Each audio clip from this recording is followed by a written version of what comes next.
Nah oke, selamat pagi, siang, sore, dan malam. Nah untuk tema hari ini adalah tips memilih kura-kura Brasil ya. Jadi kura-kura Brasil itu bentuknya seperti ini ya. Jadi ini ibaratnya itu adalah kura-kura 1000 umat. Jadi yang paling sering dijumpai di pasaran ya, karena harganya sangat terjangkau. Namun untuk kura-kura ini dia mempunyai kelemahan, yaitu ketika kita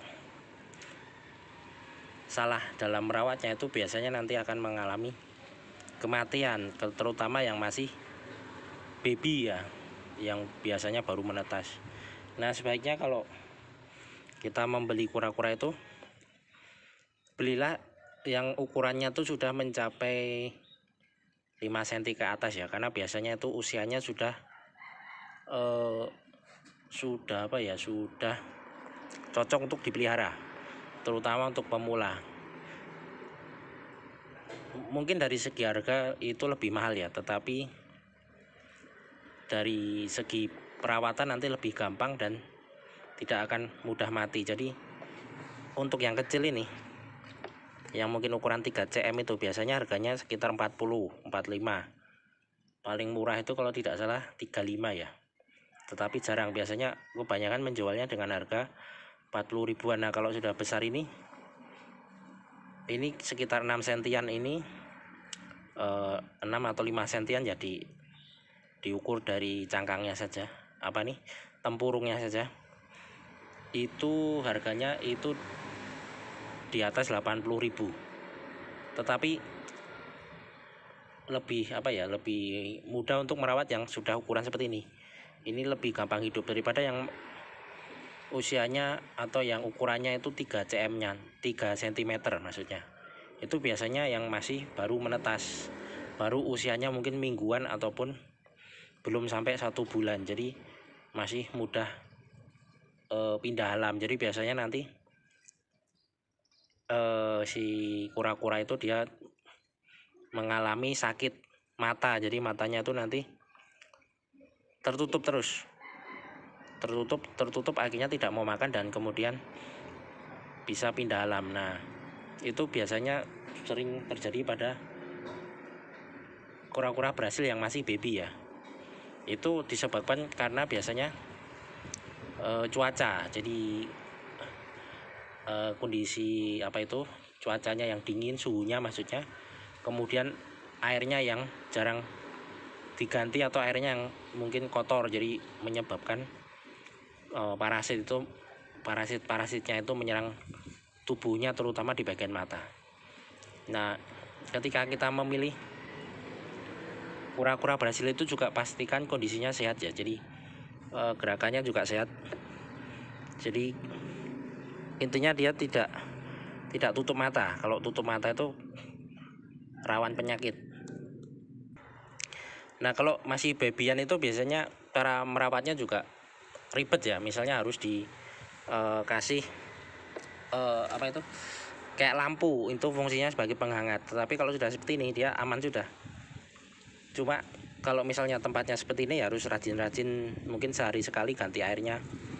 Kemudian tiap pagi juga dijemur, misalnya jam 9, jam 8 sampai jam 9 pagi dijemur, karena kura-kura ini berdarah dingin ya. Dia ini seperti buaya atau iguana atau reptil yang berdarah dingin. Jadi fungsi matahari itu membantu untuk membantu pencernaannya itu mengolah makanan yang dia telan. Sama juga untuk pembentukan tulang atau kalsium. Nah selain itu juga kita harus memberinya juga pakan ya. Pakan kalau bagus lagi, kalau untuk kura-kura itu sebaiknya ya pakan untuk kura-kura juga. Misalnya pelet seperti ini. Nah ini pelet khusus kura-kura ya. Jadi kenapa kita harus pakai pelet khusus kura-kura? Karena di sini ada nutrisi yang dibutuhkan untuk kura-kura. Misalnya di sini ada kalsium ya, kalsium untuk pembentukan cangkangnya tersebut.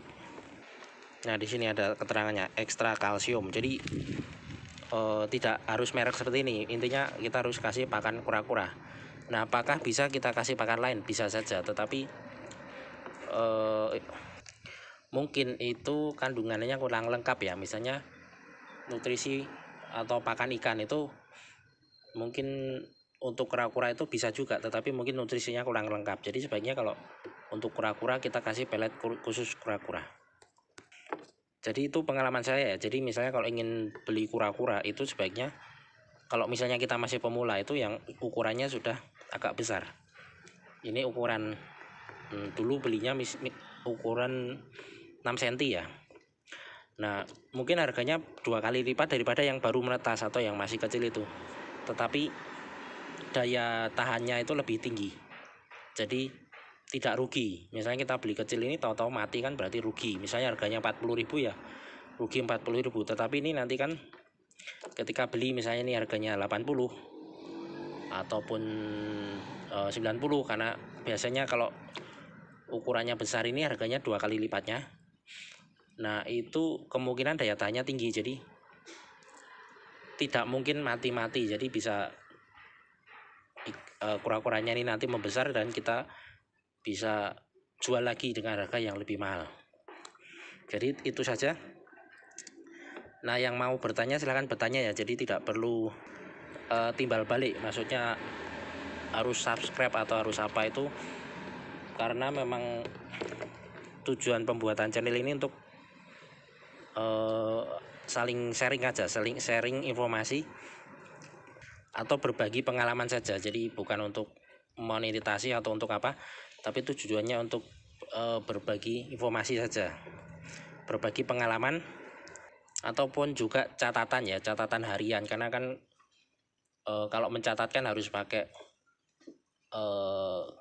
note ya, pakai kertas, pakai pulpen atau pakai laptop, pakai apa. Nah itu kebetulan saya malas. Nah kemudian tiap pengalaman atau tiap yang catatan yang saya rasa itu penting itu saya bagikan lewat video, kemudian saya simpan di YouTube. Nah jadi yang mau berkunjung ya silakan aja, tidak perlu minta apa, tidak perlu timbal balik ini itu. Jadi saya buat videonya juga suka-suka juga, jadi orang mau like mau tidak like juga tidak masalah. Oke, sampai di sini saja. Selamat pagi, siang, sore, dan malam.